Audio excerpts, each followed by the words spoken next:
Bəli, Sərxan Kərəmoğlu aparıcı, maraqlı bir Şəbnəm Tovuzlu ilə bağlı qalmaqallı açıqlama danışıb, açıqlama edib. Bizim media xəbər verir ki, bu barədə o Rəngarəngdə danışıb, bu verilişdə danışıb. Sərxan deyib ki, toyda o oxusa da şabaş pul Şəbnəmə verilib. Sahibi Şəbnəmin 5 dəqiqə əyləşməsinə imkan vermir. Deyir ki, Sərxan oxuyursa onun da yanında durmalısan, çünki pul vermişəm. Mən də Mənə də deyir ki, ödəniş etmişəm. Şəbnəm yanında dayanmalıdır. Deyirəm mən oxuyuram. Şəbnəm yanımda nə edirəm? Bu Sərxan da Kərəmoğlu da yamandır. Sözü üzə deyəndir.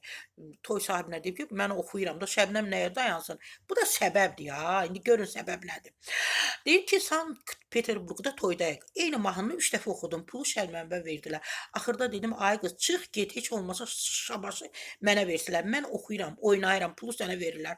Oradan 5 manat çıxarıb mənə vermədi. Sərxan Kərəmoğlu deyir. Çünki ev sahibi tələb edir ki, sən oxuyursan, ümumiyyətlə var belə ev sahibləri ki, o tutaq hansısa müğənniyə 5.000 verib toya dəvət edib, o daha tanınandır, daha populyardır, daha seviləndir. Digər oxuyanın yanında saxlayır ki, hamı görsün ki, bunun toyunda həm bu iştirak edir, həm bu iştirak edir. 2 müğənni, 3 müğənni. Eyni hal demək Sərxan Kərəmoğlu və Şəbnəm olan toyda da yaşanıb. Ev sahibi tələb edib ki, Şəbnəm sənə pul vermişəm, gəl Sərxanın yanında dayan. Təsadüfdən də belə olub ki, insanlar Şəbnəmi görüb oxuyan Sərxan Kərəmoğlu pulu gətirib hamısı şabaşı Şəbnəmə veriblər.